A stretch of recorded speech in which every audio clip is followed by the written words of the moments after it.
Muchachos, muy buenas noches para todos. Espero que estén teniendo una semana muy productiva y que las marchas hayan estado muy productivas también. Jejeje. Em, esta noche vamos a entrar en materia de aprendizaje organizacional y les quiero contar que pues es un contenido un poco denso, tiene unas particularidades. Como siempre, al finalizar la sesión les voy a subir la presentación porque de pronto no terminamos hoy 100% de trabajar en ella, pero lo más seguro es que si nos rinde, sí lo podamos hacer, porque la semana entrante ya quiero entrar en temas de un autor que ustedes saben que es el principal en términos de lo que conocemos hoy como las organizaciones inteligentes, que es Peter Senge. Y posteriormente miraremos casuística la semana entrante y la última clase del 29. Entonces, no sé si tienen alguna pregunta, alguna inquietud, cómo les ha ido con la actividad número 2 y si les ha ido bien y si ya saben que el plazo es hasta mañana a medianoche. Entonces, para que por favor se pongan las pilas si no han podido entregar. He visto como unas 12 entregas más o menos, entonces esperemos que entre esta noche y mañana por la noche ya tengamos todo el mundo bien juiciosito viendo entregado. Entonces, muchachos, hoy, como les decía, vamos a entrar en el tema del aprendizaje organizacional y es un tema que, como ustedes saben, forma parte de del segundo componente del módulo y tiene varias particularidades, sobre todo por lo que hemos ido avanzando desde la gestión de conocimiento hacia el pilar que se compone como aprendizaje organizacional una vez una organización ha decidido fortalecer la estrategia de gestión de conocimiento. Entonces, cuáles son digamos, los apartes? Perdón que me está preguntando Vanessa que si estoy grabando la clase, sí, ya la puse a grabar. Y LM, ahorita me cuentas tu inconveniente más adelante al final de la sesión. Pero sí, sí, Vanessa, ya estoy grabando la clase. Bueno, entonces, cuáles son las particularidades del aprendizaje organizacional? Primero que todo, nosotros tenemos que considerar que organizacionalmente hay digamos, hay como una necesidad sentida de cambiar la manera como nos relacionamos en el entorno organizacional. Entonces, el término de aprendizaje implica que las personas descubren cómo crean su realidad y cómo la pueden cambiar a nivel interno como a nivel externo. Eso quiere decir que para la organización el aprendizaje es una capacidad de la inteligencia y por lo tanto las organizaciones que aprenden son consideradas organizaciones inteligentes. Como lo veíamos hace una semana, el alcance de una organización inteligente incluye tener el capital intelectual dentro de la estrategia de gestión humana. Entonces ahí uno se da cuenta que estas organizaciones que son consideradas inteligentes ya están utilizando el conocimiento como parte integral del quehacer y que dentro de un plan estratégico ya también tienen los contenidos de conocimiento como un activo para poder realizar ese plan estratégico que les permitirá intercambiar todas las experiencias y las mejores prácticas que están ocurriendo a lo largo de ese plan estratégico y los llamados, digamos, errores o trabas o dificultades, incorporarlas en ese mismo plan. Entonces, eso quiere decir que estas organizaciones combinan el aprendizaje adaptativo y el generativo. Entonces, por lo tanto, no solo son capaces de adaptarse al entorno, sino también de promover el aprendizaje continuo. ¿Esto qué implica? Que yo, por ejemplo, durante los últimos 20 años he tenido un entorno en donde las tecnologías de la información y las comunicaciones han cambiado la manera como yo hago las cosas como empresa o como organización. Entonces, vuelvo y reitero que parte del componente principal de una organización inteligente hoy en día son los negocios electrónicos y la participación activa en el comercio electrónico. Esto hace que la estrategia como tal me permita a mí esa adaptación al entorno, porque no solamente implica el hecho de que yo haga estudios de mercado y segmentos de mercado en el caso de una empresa comercial, sino que, por ejemplo, si es una ONG, esa ONG también va a ir aprendiendo de cuáles son las situaciones que les permitirán crear mejores prácticas. Y esas mejores prácticas también serán empaquetadas para ser utilizadas en proyectos posteriores. Entonces, el concepto de aprendizaje está íntimamente ligado al cambio. ¿Eso qué quiere decir?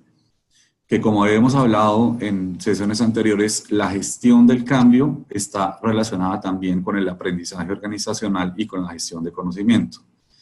Y la gestión del cambio no es otra cosa que yo mirar como organización el status quo y revisar cuáles son las actividades o cuáles son las dinámicas o la cotidianidad en general de la organización y en qué parte estamos siendo reactivos al cambio frente a los mismos cambios también del entorno interno y del entorno externo. Entonces, el tema de gestión del cambio es supremamente importante. Nosotros tenemos dos tipos de activos que hemos venido trabajando entonces. Hemos venido trabajando un activo de conocimiento y una serie de activos de aprendizaje organizacional. En los del conocimiento se influye, el activo del conocimiento influye en los activos de aprendizaje organizacional y potencia las conexiones entre otros activos de aprendizaje organizacional y entre los activos del mismo. La organización aprende de ellos de manera casual y en la AO la organización aprende de ellos de manera programada. Entonces, cuando yo tengo reconocidos los activos de conocimiento, no estoy, digamos, incluyendo como estrategia el hecho del aprendizaje organizacional, porque si sí lo estoy haciendo, lo hago de manera programática. Entonces ya lo incorporo a la dinámica de la organización como tal y ya de esta manera el activo como tal se está utilizando. También cuando están relacionados con el campo de la actividad de la organización, en la AO están directamente relacionados con las metas organizacionales. Entonces, por un lado, el activo ayuda a establecer procesos y actividades y por otro lado de la O, a las metas organizacionales. También influye el activo de conocimiento influye en todos los procesos organizacionales, mientras que para la O impactan los procesos de organizaciones que sean clave para el desarrollo de la organización. Los activos están esparcidos por toda la organización y cuando está la estrategia como tal de AO, se concentran en personas o grupos de personas, que era lo que yo les comentaba la vez pasada de la organización cuántica, que es horizontal. ¿Y por qué se llama cuántica? Porque va rotando de equipo en equipo, como si fuera un fractal, es decir, la analogía que utilizábamos en la presentación anterior, de, por ejemplo, el modelo de Scandia, dentro del cual esa persona o ese grupo de personas que están adquiriendo conocimiento se rotan alrededor de toda la organización. Entonces, al final, todo ese grupo de personas ya están ejerciendo el activo de aprendizaje organizacional porque no solamente tienen el conocimiento que es a nivel personal, sino que también ya impacta toda la organización. Al combinarse originan aspectos valiosos para la organización y son conocimientos valiosos para la organización como un todo. Unos son de malas prácticas y otros son de buenas prácticas y el AO solamente mira las buenas prácticas como activo. El conocimiento es el que analiza cómo puedo yo ir a corregir las malas prácticas. No logran la diferenciación positiva de la organización en su entorno, mientras que la O identifica positivamente la organización en su entorno. Los activos de conocimiento son generales y específicos y los de la O son complejos, específicos y altamente especializados. O sea que ya tienen una aplicación práctica. Cuando solo son activos de conocimiento, están esparcidos por toda la organización, pero son generales o son específicos y no se han, digamos, como que no se han implementado de manera específica en la organización y por eso empieza a ser parte del aprendizaje organizacional. Los activos de conocimiento son útiles localmente y los de aprendizaje organizacional son activos y útiles socialmente. Eso quiere decir que hay un intercambio de saberes y en la estrategia de la O hay específicamente digamos una meta establecida por la alta dirección para que realmente ya sean socializados. Eso quiere decir que la persona no se queda con ese conocimiento, con ese activo, sino que ya ese activo empieza a ser parte del manejo de la organización y de su uso. Mientras unos tienen múltiples clasificaciones, los otros se clasifican según el contexto organizacional. Entonces, el ejemplo que les puedo dar ahí es siempre una organización privada, cómo se diferencia de una organización pública y cómo se diferencian estas del tercer tipo de organizaciones con las que trabajamos hoy en día, que son las ONGs, las organizaciones no gubernamentales. Entonces, según el contexto de clasificación, yo puedo desarrollar mi estrategia de aprendizaje organizacional dependiendo de mi análisis del entorno. Entonces, digamos que esa es como la diferencia entre los tres tipos de organizaciones y la clasificación de si algún tipo de organización de las tres que les menciono ya ha incorporado tanto gestión de conocimiento como aprendizaje organizacional. Bueno, ustedes en las lecturas que yo les he compartido, pues han visto que hay una serie de autores muy, muy importantes, sobre todo durante los últimos, yo diría, 30, 40 años, pero no es sino a mitad de los 90 que realmente empieza a ser aplicada toda la estrategia. Sin embargo, hay dos autores ingleses que son Searle y March, que fueron los primeros en referirse al aprendizaje organizacional y eso ocurrió a finales de la década del 60. Ellos dijeron o implementaron que la idea de que las organizaciones, al igual que las personas, tienen capacidad de aprender y pueden almacenar conocimientos. Es decir, que la era de la información y la era del conocimiento ya ha arrancado como tal a tener un impacto en el desarrollo de los procesos de la organización. Por otra parte, se encuentra vinculado a distintos aspectos de la vida de las organizaciones y a su capacidad de adaptarse y promocionar cambios, a construir un capital de conocimiento como uno de los factores vinculados, que es, por ejemplo, la productividad. Yo añadiría ahí también la competitividad, porque el aprendizaje organizacional permite que la inteligencia del capital intelectual que se está implementando dentro de la organización va a permitir que ese almacenamiento de conocimiento yo lo pueda ubicar en, digamos, no solamente gestión humana, sino lo pueda ubicar en distintas áreas de la organización. Por eso está vinculado y por eso produce mayor competitividad y produce mayor productividad. Entonces, a partir de ese momento hubo una expansión de la producción académica del campo y hubo distintos autores que están enumerados aquí, en donde, digamos, la tendencia a estudiar cómo se impactaba la organización mediante la estrategia realmente marcaba una diferencia en una organización, que esto no era solamente una teoría, sino que la implementación del aprendizaje organizacional realmente le estaba dando resultados a la organización que previamente no los había estado utilizando. Entonces, obviamente, en los años 90, las contribuciones de Senji y de Nonaka y Takeuchi, como lo hemos visto, empezaron a tener pues, un impacto permanente en el estudio académico del tema. Entonces, digamos que transcurrió ese antecedente y aparecieron 4 tipos de conceptos. Entonces, en el marco teórico del aprendizaje organizacional tenemos la organización, como primera medida, la organización que aprende. Entonces, ahorita vamos a ver cuáles son las vicisitudes de la organización. Segundo, el aprendizaje organizacional como concepto para ser aplicado en la organización.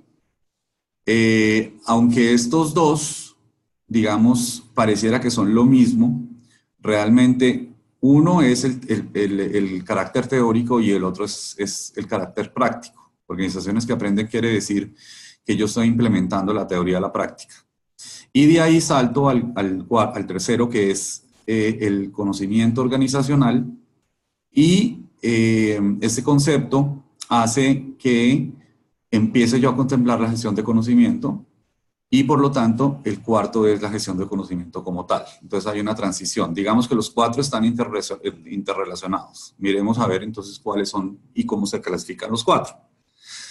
El primero, el aprendizaje organizacional, que se le conoce por su traducción en inglés como Organizational Learning, refiere al estudio de los procesos de aprendizaje al interior de las organizaciones. ¿Eso qué quiere decir?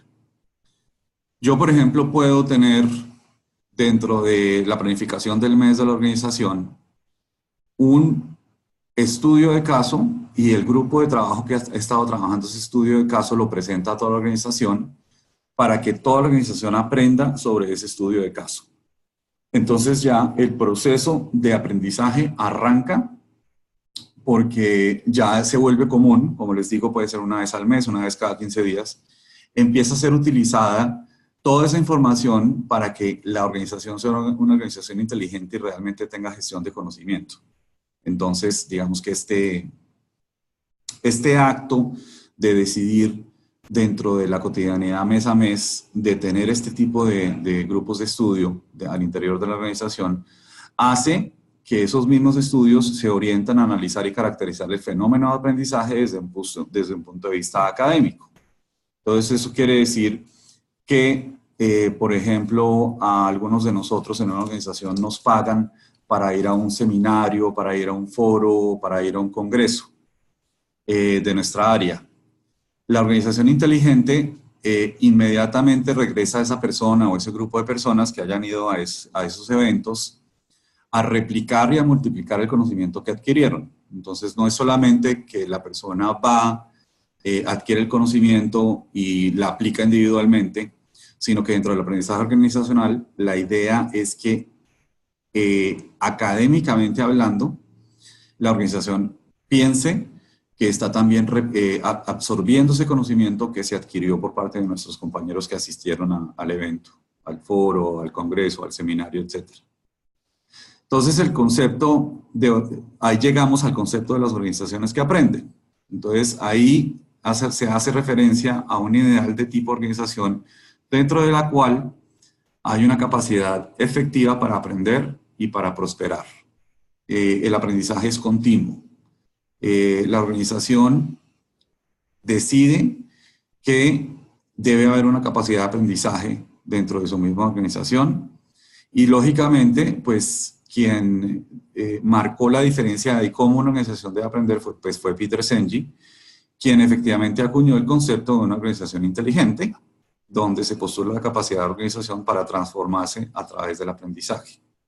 Es decir, es una estrategia ya directa de una organización para estudiarse a sí misma y para estudiar el entorno, y mediante ese estudio de sí mismos y del entorno, llegar a tener activos de aprendizaje organizacional en donde los parámetros que se van cumpliendo a medida que vamos avanzando en el plan estratégico se van fortaleciendo por todas esas experiencias y por todo ese conocimiento que, como les digo, puede ser quincenal, puede ser mensual, pero ya es una práctica dentro de la organización y pues hay un impacto muy grande. El tercero son los estudios sobre el conocimiento organizacional, que intentan caracterizar la naturaleza y contenido dentro de las organizaciones, cómo es conseguido y cómo es almacenado.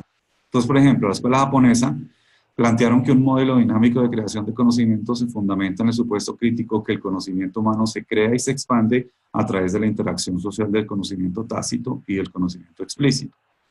Entonces, como lo hemos estudiado muy bien, ¿cuál es la diferencia entre conocimiento tácito y conocimiento explícito para expandir y crear conocimiento? Entonces ellos dicen, es interactuando mediante los distintos entes o mediante las distintas unidades de la organización, como yo, mi conocimiento tácito pasa a ser explícito y la organización está utilizando el conocimiento explícito porque pasó por el proceso, que es un proceso por un modelo dinámico, en donde se crea ese conocimiento. Entonces ellos denominan conocimiento tácito a los conocimientos prácticos subjetivos que poseen las personas y que no son fáciles de transmitir, y el conocimiento explícito o formal a aquel que está compuesto por reglas, fórmulas específicas y es fácil de transmitir a otros. Entonces ahí está la diferencia, como ya la hemos venido estudiando muy bien. La cuarta es la línea de trabajo orientada hacia la gestión de conocimiento. Entonces, como les decía, por eso me parece a mí que es a mediados de los 90, es decir, hace unos 25 años, pongámosle, que realmente arranca la dinámica de valorar la gestión de conocimiento para que las organizaciones lo adquieran, lo compartan, lo almacenen y lo utilicen a través de nuevas tecnologías, como es la entrada de Internet y la entrada de todos los demás sistemas de servicios tecnológicos que impactan hoy en día a una organización. Hay dos autores chinos, que son Liao y Wu, que sostienen que existe una relación entre el aprendizaje organizacional y la gestión de conocimiento desde la perspectiva de las capacidades. Entonces, aquí miramos la primera, como la primera relación dentro de nuestro módulo entre la bifurcación de gestión de conocimiento con aprendizaje organizacional. Ellos establecen tres tipos de capacidades. Y dicen, las capacidades de gestión de conocimiento se producen a partir de tres procesos que están interrelacionados. El primer proceso es la adquisición del conocimiento.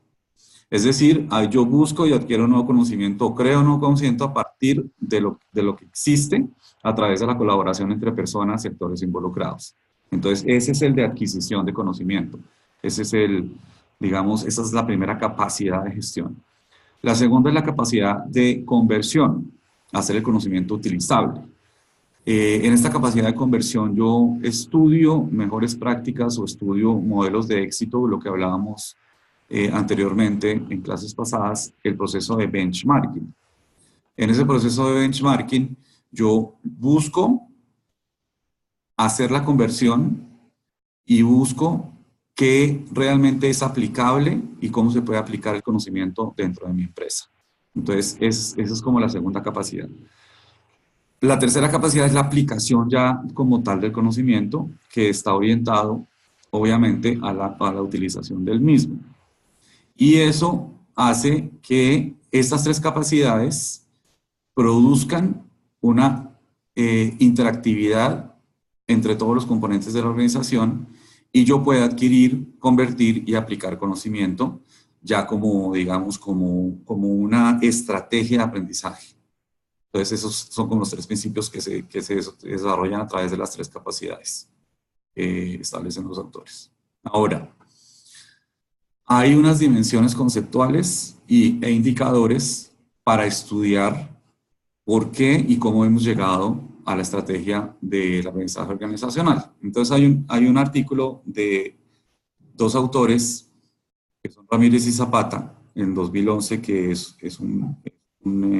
va a ser un recurso también que les voy a subir, que se denomina el aprendizaje organizacional, reflexión desde la investigación aplicada en el grupo de estudios empresariales. Entonces, cuando ya miremos los estudios de caso la semana entrante y la siguiente semana después, nos vamos a dar cuenta de que en términos de casuística, hay ya unos análisis muy específicos de cómo en distintos sectores de la sociedad, en distintos sectores de la economía, se está aplicando el aprendizaje organizacional. Y en el caso, digamos, más relevante, la aplicación específica de la quinta disciplina. Entonces, esos autores para mí son importantes porque aplican y explican las 5 disciplinas de Senji, que son el dominio personal, los modelos mentales, la visión compartida, el aprendizaje en equipo y el pensamiento sistémico. Entonces, dicen ellos que en esta perspectiva se sostiene que existe una fuerte relación entre el aprendizaje individual y organizacional y las organizaciones que aprendes a través de sus miembros. Se presta especial atención a las relaciones entre el proceso de aprendizaje organizacional y la relación entre individuos, organización y entorno. Entonces, fíjense que esta parte es realmente relevante a la hora de implementar la estrategia. Yo tengo que, en niveles de análisis, saber que tengo la aplicación y la absorción de conocimiento para su posterior implementación a nivel individual, a nivel de la organización y al nivel del entorno. Entonces son nivel 1, nivel 1 individual, nivel 2 organizacional y nivel 3 el del entorno exterior. Entonces, ese análisis es el que realmente empieza a darme a mí la posibilidad de tener indicadores reales de si yo estoy haciendo la implementación de la estrategia. Y el escenario de aprendizaje está determinado por los continuos cambios del entorno, y es por ello que las organizaciones tienden a formular estrategias y a configurar estructuras para hacer frente a todos esos cambios. Entonces, hay cambios a nivel individual, hay cambios a nivel organizacional y hay cambios a nivel del entorno. La organización inteligente analiza los tres, analiza cuál es la aplicabilidad de un conocimiento que se está dando o no se está dando a nivel individual, a nivel de organización y a nivel de entorno. A nivel de entorno, lo que les puedo, digamos, explicar de manera coloquial es todo lo que se conoce como las tendencias del mercado, todo lo que se conoce como las políticas públicas, todo lo que se conoce como la manera como digamos, una nueva tendencia externa impacta el entorno y ese impacto de entorno termina permeando la organización y termina permeando al individuo. Entonces, es importante porque ahí yo voy generando indicadores y puedo ir midiendo paso por paso cómo estoy llegando digamos, al estado en el cual yo quiero saber que el aprendizaje organizacional ya forma parte de mis actividades cotidianas. Hay entonces varios niveles de aprendizaje en las organizaciones. El primer nivel es el que se gesta en los individuos, como una de las manifestaciones de su compromiso con la organización y como agente de cambio. Entonces, lo primero que pasa y lo primero que ocurre es la decisión individual de aportar a la organización nuevos conocimientos. Entonces, habrá personas que, por ejemplo, terminen una especialización o terminen una maestría, la empresa o la organización los haya apoyado en esa realización de nuevos estudios, y el individuo como tal tiene un compromiso con la organización de replicar esos conocimientos, porque el individuo, antes de haber llegado a esa especialización o maestría, era una persona distinta dentro de la organización. Ahora ¿qué pasó? 1 año o 2 años de estudio, tienen muchos más elementos a nivel individual para transmitir ese conocimiento. Entonces la organización inteligente busca y apoya que eso ocurra. El segundo es el que se da a nivel de grupos. Como les decía, cuando ya ese nivel de grupos se da por las estrategias de cooperación entre las personas para conseguir objetivos comunes y está ligado al plan estratégico de la organización. Entonces, ya no se le da tanta importancia al trabajo individual, que como les he contado varias veces, se mide desde la competencia laboral, sino que empieza a aparecer un tipo de competencia nuevo que es el de la competencia grupal.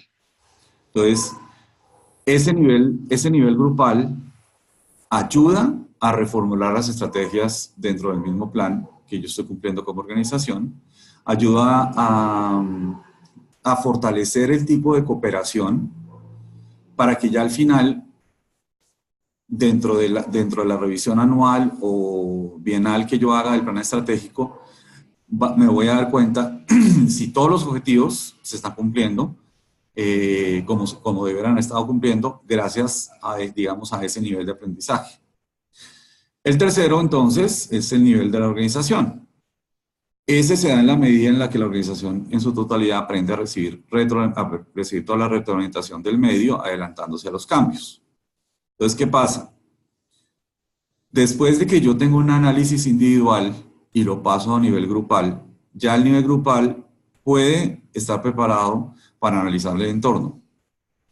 Eso quiere decir que la organización analiza como un todo qué está pasando digamos, en el entorno, en el medio donde yo me estoy moviendo, y cuáles son los cambios que se van a ir a generar dentro, digamos, de los factores externos de cambio, y cómo la organización debe reaccionar a estos cambios.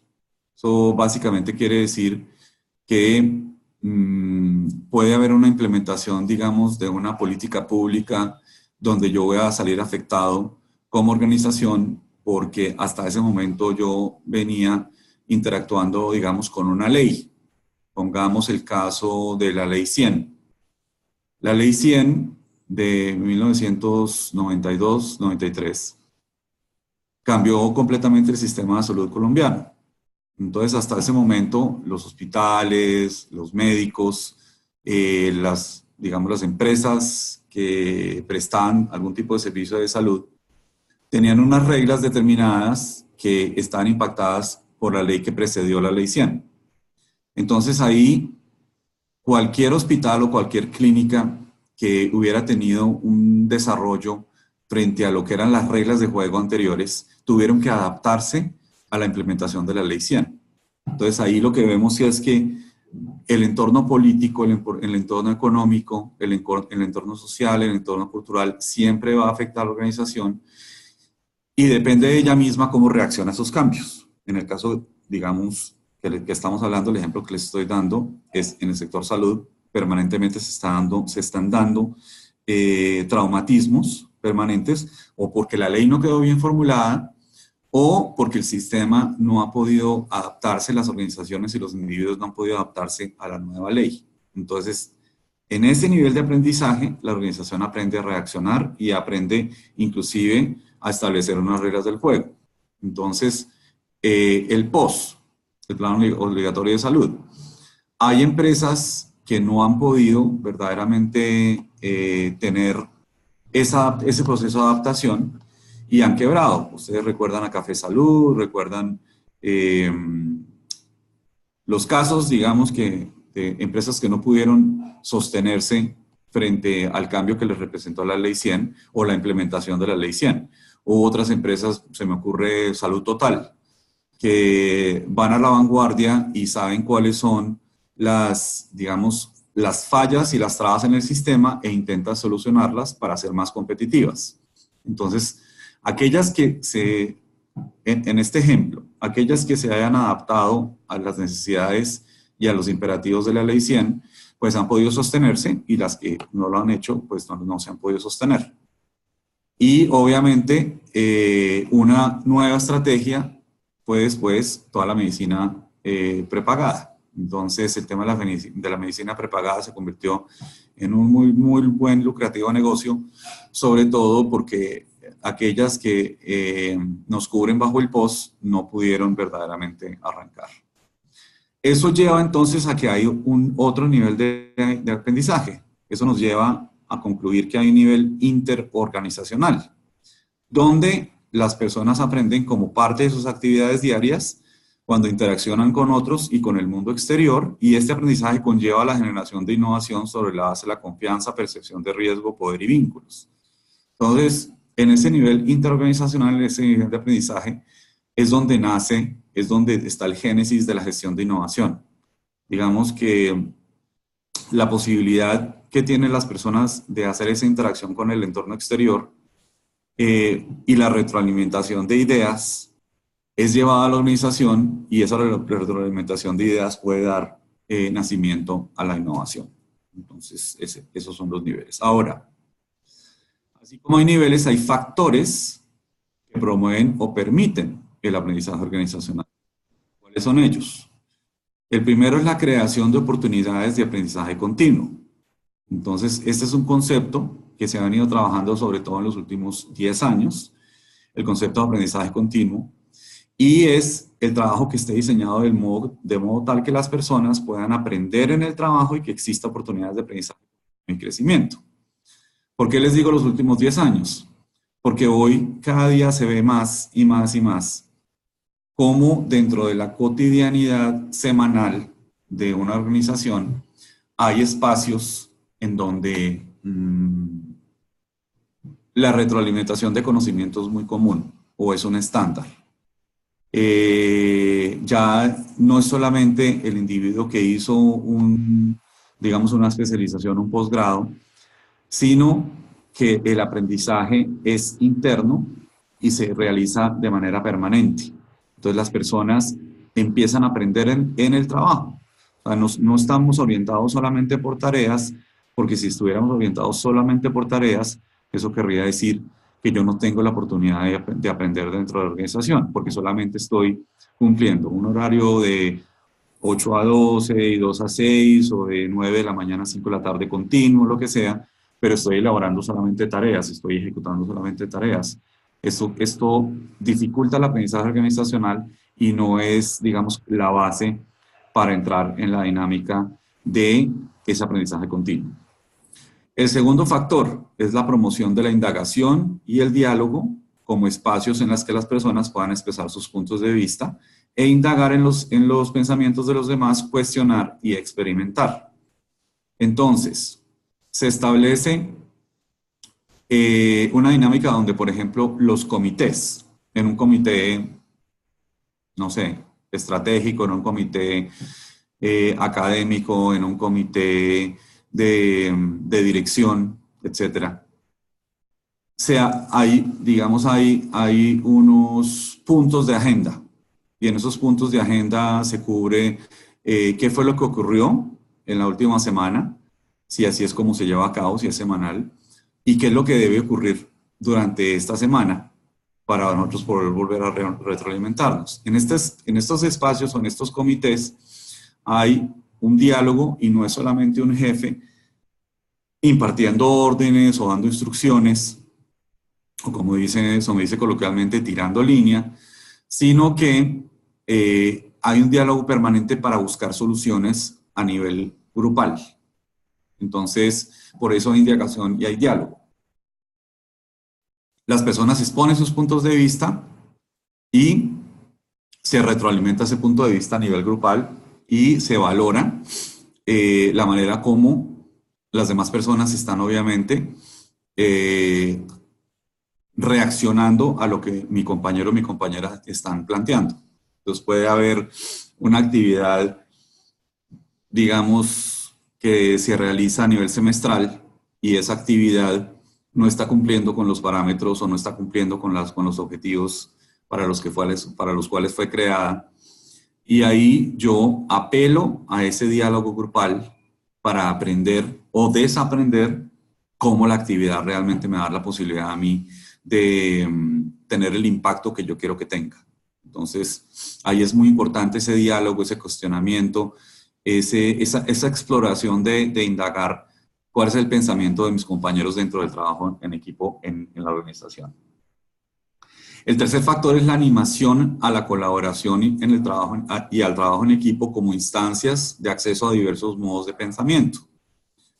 Ahí yo utilizaba un término que me gusta mucho siempre utilizar y que está relacionado 100% con este factor. Y es que yo diga, bueno, voy a empezar a desaprender todo lo que aprendí de pronto durante los primeros 12 o 14 años de mi vida en términos de factores de socialización y voy a abrigar y a darle la bienvenida a otros puntos de vista, a otras ideologías que no necesariamente tengan que ver con la mía. O sea, que no sea solamente lo que yo pienso y que yo me enfrasque en lo que yo pienso, sino que también yo quiero aprender de otros, digamos, de otras ideologías, como lo decía, experiencias, de otros puntos de vista. Este pensamiento se llama pensamiento ecléctico, como les escribo ahí en el chat. Ese pensamiento ecléctico o ser, un ser ecléctico, es una persona que toma la decisión de que los factores de socialización con los que creció pueden tener cambios. Entonces, ¿cuáles son nuestros factores de socialización? ¿Cómo, cómo yo realmente recibo el respaldo de la organización y de mis compañeros en el trabajo para acceder a diversos modos de pensamiento? Bueno, pues porque los factores de socialización con los que creemos, con los que crecemos nosotros son los medios de comunicación, la familia, el colegio, la religión, los partidos políticos. Todos esos factores, digamos esos 5 factores que son los principales, nos socializan con un entorno. Entonces nos van creando unos puntos de vista. Senji lo llama los modelos mentales. Nosotros caemos en unos modelos mentales fijos y de pronto rechazamos todo lo que tenga que ver con un cambio en mi pensamiento, porque como yo estoy tan enclaustrado con mi idea de cómo deben ser las cosas en X, digamos en X situación, no doy espacio para aprender sobre otros puntos de vista. Y resulta que es que para promover el aprendizaje organizacional, yo tengo que ser una persona abierta a aprender los distintos puntos de vista y a escuchar por qué esos puntos de vista son importantes.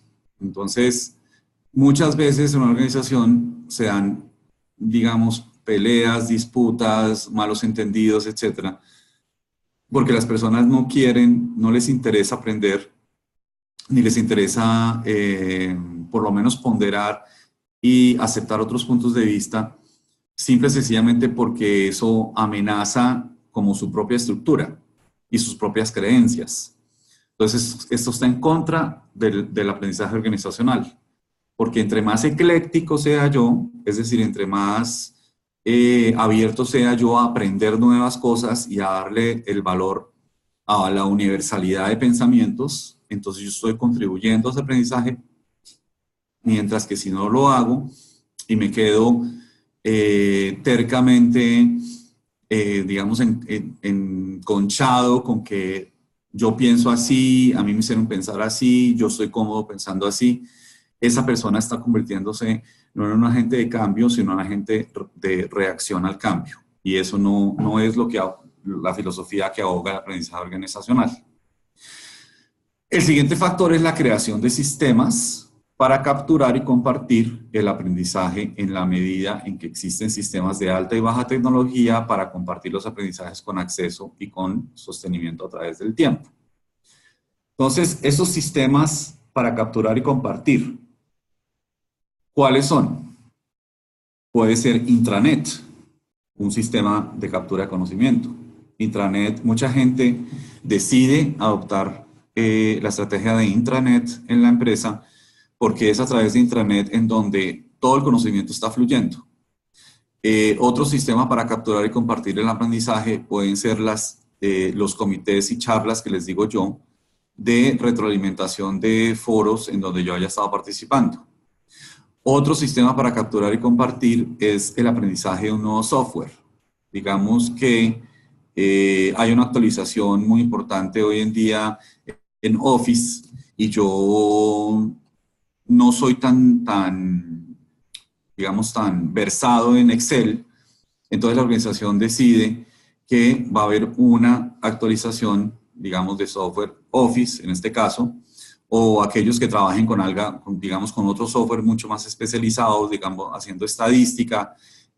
Para hacer estadísticas hay distintos softwares y aplicaciones como es SPSS o otra gente que utiliza, por ejemplo, AutoCAD o aquellos que utilizan COBOL o bueno, distintos softwares que están ayudándole a la empresa o a la organización a tener una mayor efectividad en sus procesos. Entonces ahí esos sistemas son muy importantes, independientemente si son de alta o baja tecnología, porque comparten ese aprendizaje y es un aprendizaje que se sostiene en el tiempo, en el espacio. Ya es una costumbre y es una moda dentro de la organización el que yo utilice estos sistemas que se han creado para ese fin, digamos, para el fortalecimiento de ese factor. El quinto es el empoderamiento de las personas hacia una visión colectiva. en la medida en que los integrantes compartan y se apropien de una visión conjunta que se acerque a los niveles de decisión. Entonces, ¿qué dice Senji? Senji dice, es una visión compartida. ¿Y cómo llego yo a una visión compartida? Muy fácil. Cuando yo estoy elaborando, pongamos, todo el tema estratégico para Icontec, digamos que mi empresa, mi organización está muy ávida de tener la ISO 9001, vamos en la versión 2015, que es la versión de calidad organizacional. Entonces ahí hay talleres en los que se formula la misión y la visión. Normalmente en esos talleres quienes participan son como los directores generales, los jefes de área, los jefes de división, etcétera. Pero muchas veces dentro de la escala jerárquica, los niveles más bajos de la escala jerárquica no pueden participar en esa construcción de la misión y la visión. Entonces no se sienten parte, porque no están, digamos, no hay como un sentido de pertenencia, llamémoslo así. La visión compartida está relacionada con un sentido de pertenencia con la organización. Si yo ayudo a la construcción de una visión compartida y a mí se me ha preguntado qué opino, qué pienso, por qué creo que digamos que la organización debe ir hacia cierto fin y hacia cierta meta, yo estoy ayudando a construir la visión compartida. Y la construcción ha sido tan efectiva que hay un momento entonces en que ya llegué a sentirme parte de esa visión. Entonces, es importantísimo como factor porque estoy empoderando a la persona a nivel individual a que construya la visión de mi organización. Y eso es un factor que evidentemente va a promocionar ese aprendizaje. El sexto es la conexión de la organización con su medio ambiente, de modo tal que los miembros puedan identificar los efectos de su trabajo en la organización. ¿Qué quiere decir? Quiere decir que el cliente externo para mí debe ser muy importante. La interacción mía con el cliente externo es fundamental para yo poder aplicarla en el entorno y tener un efecto de trabajo dentro de la organización. Porque tener a una persona todo el tiempo dentro de la empresa y no darles espacios para que interactúe, es quitarle la oportunidad a la organización de que esa persona observe procesos, observe tendencias, observe acciones o actividades que se están dando por fuera de mi sector, de mi empresa, y yo no las pueda transmitir a nivel interno. Entonces hay que hacer esa conexión. O sea, la organización tiene que conectarse permanentemente y asistir a estos espacios para inclusive también fortalecer el capital relacional. Entonces, ese es un factor. Y el último es el liderazgo estratégico para el aprendizaje con el fin de obtener mejores resultados. Entonces, ¿qué es un liderazgo estratégico? Un liderazgo estratégico es cuando yo tengo a un equipo de trabajo enfocado en establecer o formular las metas para 2019. Entonces, ese liderazgo estratégico, ¿qué es lo que plantea? Yo no estoy teniendo los resultados esperados y 2018 a mí no me dio los resultados esperados. ¿Por qué? Porque seguramente los proyectos que yo escogí para implementar un objetivo o para lograr un objetivo no fueron los adecuados o no estuvieron acertados, no fue realmente lo que yo esperaba que se diera. Entonces, siempre en las evaluaciones de diciembre o en los talleres estratégicos que ocurren al principio de año, casi siempre de finales de enero, este factor es supremamente importante porque ahí yo me doy cuenta de que hay una necesidad de cambio y hay un liderazgo que quiere promover el cambio y ese liderazgo se convierte en liderazgo estratégico.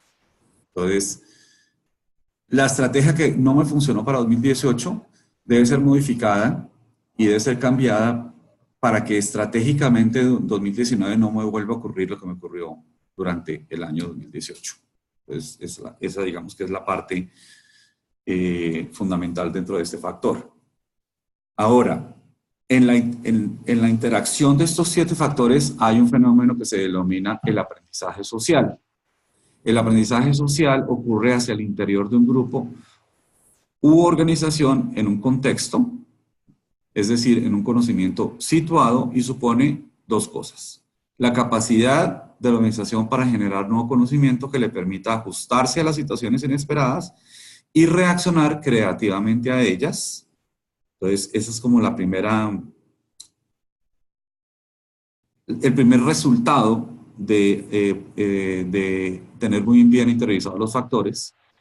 Y el segundo es que los procesos a partir de los cuales el conocimiento y práctica son transmitidos a través del tiempo y en diversas situaciones de trabajo. Entonces, hay 2 planteamientos. El primero, nuevamente, la gestión de cambio y la manera como yo reacciono al cambio. Es decir, ¿qué tan cómodo o incómodo me siento yo con la incertidumbre? Entonces es el manejo y la gerencia de la incertidumbre. Entonces yo puedo reaccionar negativamente, o sea, ser reactivo, o puedo ser proactivo. Si yo reacciono creativamente, le estoy dando la posibilidad a una situación que se considera negativa, el que yo cree un nuevo conocimiento basado en la experiencia de por qué digamos, no hubo los resultados esperados eh, dentro de la misma dinámica que yo venía implementando. Pero si la capacidad de la organización está realmente enfocada a manejar la gestión de la incertidumbre, a sentirnos cómodos en la incertidumbre y saber que la incertidumbre es un fenómeno normal dentro del quehacer organizacional, entonces ahí yo sí puedo crear conocimiento. Ahora, la sostenibilidad de los procesos y de las prácticas es fundamental. ¿Por qué? Porque yo hago una intervención positiva que corrige una estrategia que no está funcionando. Esa intervención no puedo pensar que necesariamente la voy a hacer solamente para esta situación negativa que se me presentó, sino que seguramente van a haber otras más que se van a ir desarrollando y dentro de las cuales yo tengo que obligatoriamente seguir usando. Entonces ahí no es utilización de una sola vez, sino que ya la utilización es permanente y la convierto como en una práctica de creación de conocimiento. Así como hay todos esos factores, hay también 7 categorías básicas que constituyen los procesos y estrategias que facilitan este aprendizaje social. Entonces, el aprendizaje social es la capacidad de organización para generar nuevo conocimiento y los procesos a partir de los cuales el conocimiento y práctica son transmitidos de manera sostenible. Pero esto ocurre a través de 7 categorías que apoyan y soportan la manera como yo voy desarrollando ese aprendizaje social. La primera es tener una entidad común, una alineación con las metas, con la identidad cultural, con la identidad de género, lenguaje, moral y diseño del espacio de trabajo físico y espacial. Entonces, se empiezan a crear los valores corporativos. Aparece toda esta tendencia a los valores corporativos, de las normas corporativas, de cómo la organización se identifica a sí misma. Entonces, ¿cuál es su identidad corporativa? ¿Cuál es la cultura organizacional? ¿Cuál es el clima organizacional de la empresa? Eso hace que los procesos y las estrategias se vean beneficiados de un aprendizaje que no tenía previamente.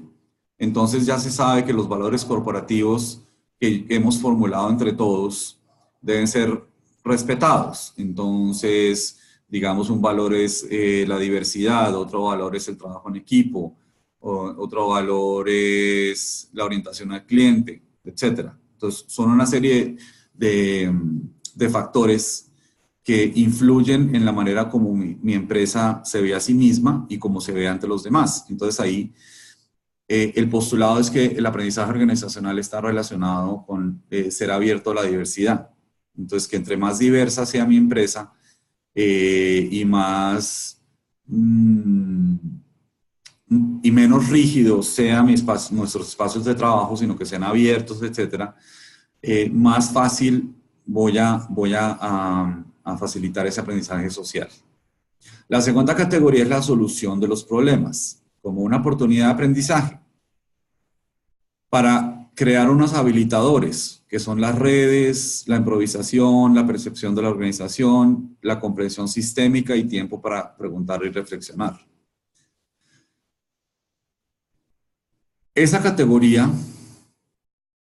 ¿cómo se las pudiera yo explicar? Tiene que ver mucho con la manera como yo aborde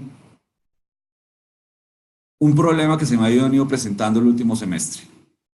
Entonces, la organización tiene un trauma en términos de actividades o en términos de estrategias o en términos de procesos que no le está permitiendo avanzar. Entonces, para yo implementar ese aprendizaje social, yo tengo que actuar y decidir que esa solución de problemas o de ese problema es algo normal dentro de la organización. No buscar culpables, no buscar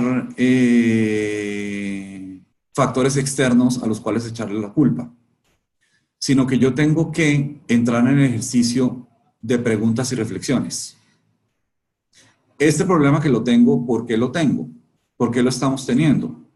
No vamos aquí a echarle la culpa a nadie, afuera o adentro, sino que es un problema que se presenta y entre más creemos un ambiente para poder realmente abordar el problema en su totalidad, más fácil lo vamos a poder resolver. Pero si no hay espacio para las preguntas, para las reflexiones, etcétera, para tener una comprensión sistémica, que es realmente el meollo del asunto, el problema no se soluciona. Yo tengo que ver que la solución siempre va a estar a nivel de todo el sistema y no en una de sus partes. Entonces esa comprensión sistémica, que también fue uno de las disciplinas de Senji, el pensamiento sistémico, me está permitiendo a mí tener una visión objetiva, ya no es una visión subjetiva. Entonces no es que una persona tiene la solución al problema, todos tenemos la solución al problema, pero debemos dar ese espacio para discutir el por qué se está presentando. La siguiente categoría es la construcción de equipos, trabajar en conjunto y comprender lo que cada miembro está tratando de hacer. Entonces hay unos factores habilitadores que son el liderazgo, el espíritu de equipo, la gestión del rendimiento, el reconocimiento público, sistema de recompensas, uso del buen humor, el diseño de espacios de trabajo.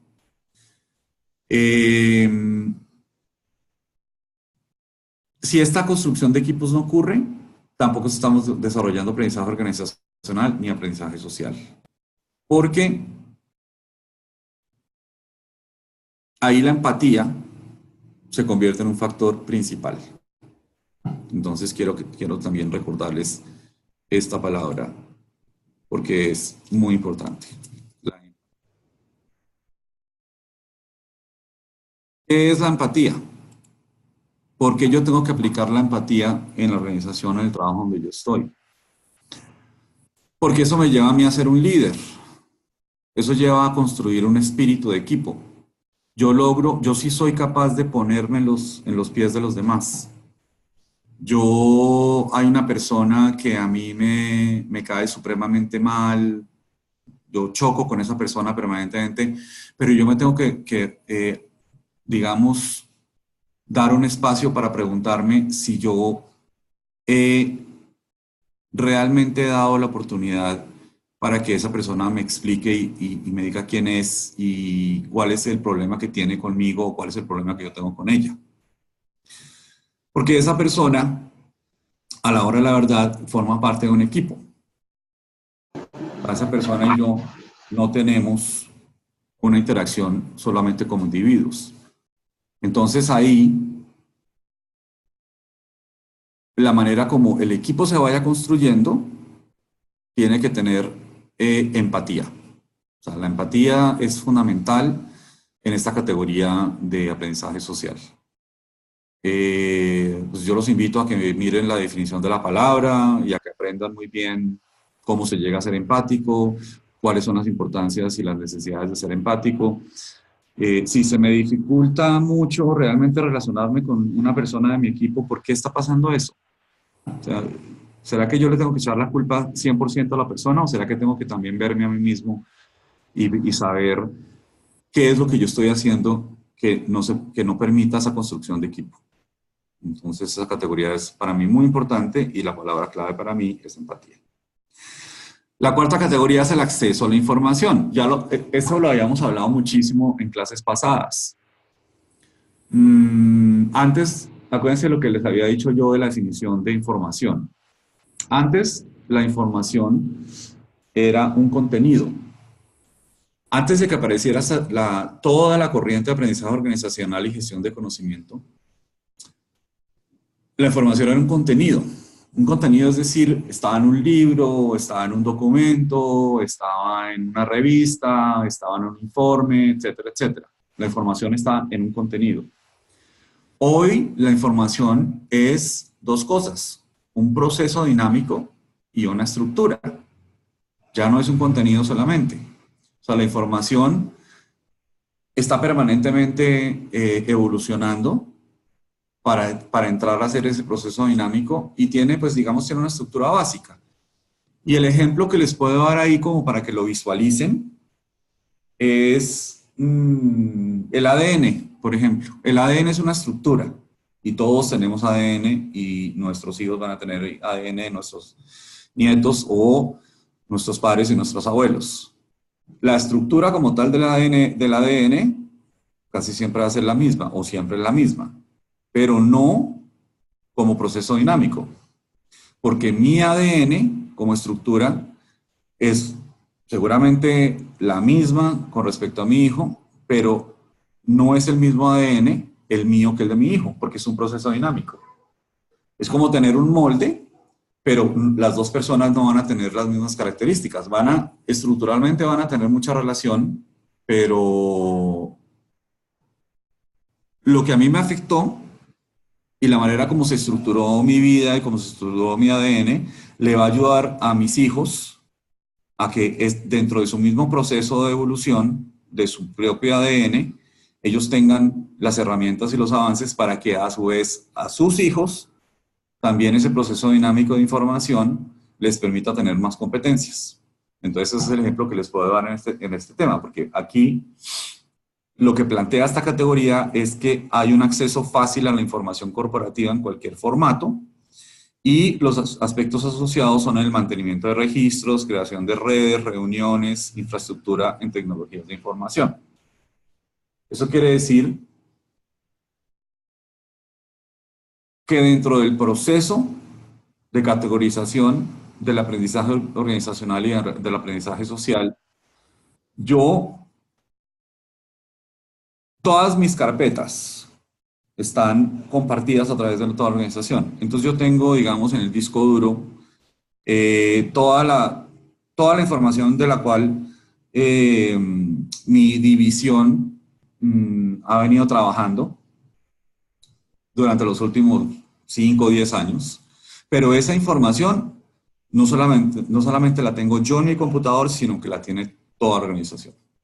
¿Para qué? Para el acceso. Porque ese acceso a mí me permite tener la memoria institucional. Y la memoria institucional hoy se lucra de tener tecnologías de información. Entonces, no es solamente que desafortunadamente perdió una persona que llevaba 25 años con nosotros y ahora ya se fue, sino que esa persona deja un conocimiento y deja una información que obviamente para que las personas nuevas que lleguen puedan acceder y puedan realizar ese proceso de aprendizaje de manera más rápida, de manera más fluida. Entonces, esa es una categoría que para mí es muy importante. La quinta es el desarrollo de las capacidades personales, es decir, las trayectorias de carrera, desarrollo profesional, entrenamiento, direccionamiento de promociones carrera. Es lo que yo les decía de la decisión específica y orientada desde la alta dirección a que las personas sigan avanzando su carrera profesional y participen en una especialización, en un diplomado o en una maestría inclusive. Y la organización diga, para yo potencializar a esta persona, realmente voy a llegar a un punto en el cual le voy a dar la capacidad para poder promocionar el desarrollo de esa persona como profesional. Entonces, por eso es que muchas empresas lo tienen y lo hacen. La sexta categoría es la comunicación. Ahí, ¿cuál es la relación? La relación es el clima comunicacional con la circulación de la información formal e informal y el tiempo para inquirir, reflexionar, el uso del humor, del lenguaje y el diseño del espacio de trabajo. No es otra cosa que la buena energía en la organización. Crear espacios para que la energía fluya. Entonces, hay muchas organizaciones que promueven que el happy hour, que promueven el paseo por fuera de la organización, que promueven los espacios lúdicos. Todos tenemos que estar afiliados a una caja de compensación, entonces hay campeonatos de cualquier tipo de deporte. Entonces, ahí, en todos esos espacios, se va fortaleciendo ese clima organizacional de aprendizaje, porque ahí las personas se distensionan y hay espacio para, digamos, para llegar a conocer más a mis compañeros de trabajo, y ese conocimiento es el que va fortaleciendo ciertos procesos. Ahí inclusive de pronto se destraban también diferencias que puede haber con personas. Entonces, esos son espacios muy importantes para la categoría de aprendizaje social. Y la última es la inducción y enculturización, es decir, la adquisición gradual de las características de la cultura organizacional. Entonces, esta cultura organizacional, lógicamente, está orientada a la manera como yo me siento identificado con las actividades de la empresa. Entonces, puede que yo sea un ingeniero civil trabajando en una empresa que no necesariamente es el objetivo es de la ingeniería civil, pero yo estoy utilizando mis conocimientos para otro tipo de objetivos estratégicos de la empresa, y eso quiere decir que estoy fortaleciendo la cultura organizacional. O sea, yo soy una persona que ayudo en la medida de mis posibilidades en los comportamientos desde mi profesión a que esa cultura sea diversa y a que esa cultura sea una cultura abierta, positiva, proclive al aprendizaje, al cambio, que analiza la incertidumbre, etc. Entonces, es facilitar el aprendizaje social para el tema digamos, de lo que es la cultura organizacional como tal. ¿Cuáles son los factores asociados? La oportunidad de integralidad de los procesos, los sistemas de tutoría, traspasos de la información, paquetes de información y entretenimiento. Es la manera como, digamos, como ya la persona se va adaptando a lo que hace la organización, cuáles son las prácticas, cuáles son las dinámicas que a la organización le gusta que uno participe. Entonces, que hay espacios, ahorita que se viene Navidad, entonces hay unos espacios de las novenas y, en fin, hay múltiples estrategias para que la cultura organizacional se desarrolle. Eso nos lleva a un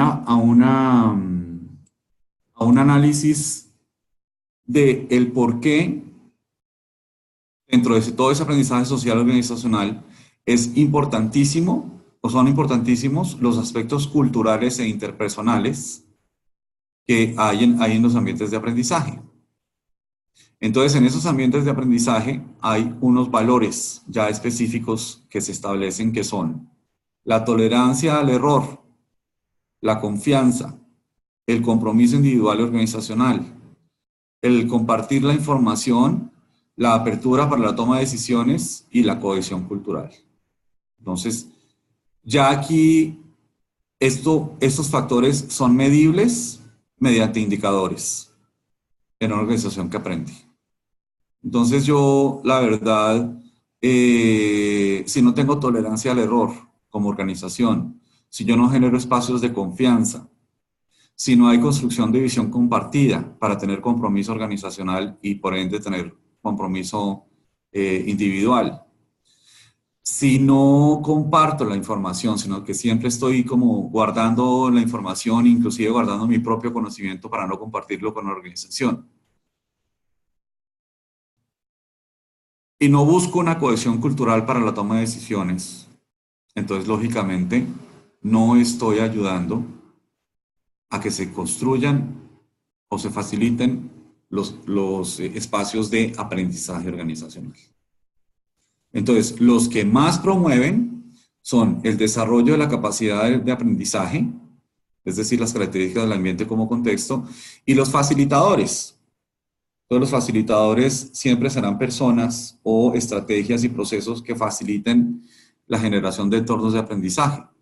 Una identidad común, una solución de problemas, construcción de equipos, acceso a la información, desarrollo de capacidades individuales, comunicación e inducción.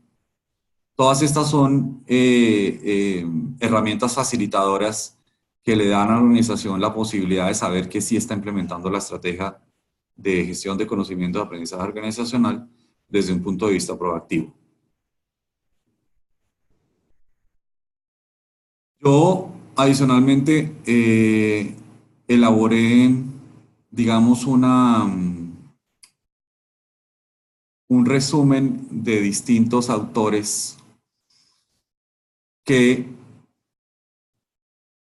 explican punto por punto cómo se han identificado frente a cuál es la preocupación central que debe tener el aprendizaje organizacional. Entonces hay varios que deben ser tenidos en cuenta. Aspectos vinculados con la cultura organizacional, la respuesta a la solución de problemas, el liderazgo, la construcción e integración de equipos, el desarrollo de las capacidades de personal y ambientes de aprendizaje, la comunicación y libre flujo de información y la apertura como cambio de oportunidad. Entonces, si se fijan, de lo que hemos venido hablando, esta tabla nos da la oportunidad de cruzar cómo cada autor que estudiamos en esta clase da una solución o plantea una alternativa para que cada una de las preocupaciones, digamos, tengan una solución. Lo mismo pasa con las causas del aprendizaje organizacional, cómo se identifican los problemas, cómo se identifican los errores, las condiciones del aprendizaje organizacional, entonces las características que hacen posible ese aprendizaje organizacional, cómo se logra la identidad común, cómo se logran los mecanismos de solución, cómo se trabaja con los miembros del equipo, cómo se trabaja con el desarrollo de las capacidades personales, cómo se lleva adelante la comunicación. Todas estas empiezan a ser ya las variables que me permiten identificar si estoy o no estoy haciendo buen uso del aprendizaje organizacional. Luego entonces los tipos. ¿Qué tipos de aprendizaje organizacional son los que yo implemento? Nuevos saberes, nuevas prácticas, nuevas tecnologías, nuevos valores, desarrollo de nuevas capacidades, nuevos servicios o productos, etc. Y ¿cómo los mido? ¿Cuál es la manera yo de medirlos? Lo mismo pasa con los procesos de aprendizaje organizacional. ¿Cómo se produce? ¿Cuál es la historia de su generación? ¿Cómo se superan? ¿Cómo puedo llegar yo a trabajar con estas nuevas soluciones? ¿Cómo puedo incorporar la rutina diaria? Y si surgen conflictos, ¿cómo los abordo? Entonces, hay no solamente estos autores que son como, digamos, los más significativos del aprendizaje organizacional, sino que están ya también otros que abordan tipos, procesos, causas y condiciones, que son los que hemos venido hablando durante toda la clase. Luego tenemos las fuentes de aprendizaje organizacional, el sujeto como tal a nivel individual y el impacto que tiene el aprendizaje organizacional, cómo lo pude evaluar, cómo se logró el resultado deseado, cuáles fueron los resultados o supuestos reales o deseados. Ahora, la adaptación a los cambios y al entorno de alianzas, que es un tema que abordaremos desde la semana entrante, porque digamos que voy a hacer la semana entrante voy a hacer una conclusión generalizada sobre todos estos tipos de variables y estudiaremos varias cosas, el aprendizaje como adaptación, el impacto de aprendizaje en la organización, el impacto, la relación entre aprendizaje individual, grupal y organizacional, las dificultades en la gestión de los aprendizajes y todas las referencias que hemos utilizado hoy para que por favor las busquen, para que por favor las lean y para que por favor las tengan en su bibliografía. Entonces, básicamente eso es lo que trabajamos hoy y lo que iremos a trabajar la semana entrante. No sé si hay alguna pregunta o alguna inquietud. Recuerden que entonces ya mañana a medianoche empiezo a calificar las entregas de la actividad 2 y pues hasta ahora yo he visto que no han tenido ningún problema porque me parece que hemos ido avanzando muy bien en cuáles eran los objetivos de la actividad 2, etcétera. Entonces, pues he visto que las entregas han estado muy bien. No ha habido como ningún problema las que van. Ya me entregaron más de la mitad de las personas me entregaron la actividad 2. Quienes no me la han entregado, pues acuérdense, tienen 20 y pico de horas más para hacerlo.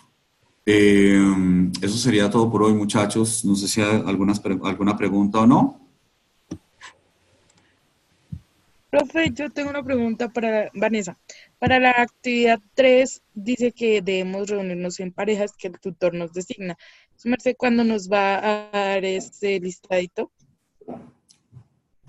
Pues yo les había pedido el favor que si ustedes lo querían hacer por su lado, habían identificado a alguien con quien lo querían hacer, pues lo hicieron. Si no, entonces voy a hacer el análisis según las actividades y lo hago entonces el martes. Digamos que el martes les mando ya el correo oficial. Mañana me entregan sábado, domingo, lunes y el martes les mando las parejas a primera hora. O digan, bueno, a Bueno, mediodía. profe. Bueno, profe, muchas gracias. Feliz noche. Bueno, feliz noche para todos.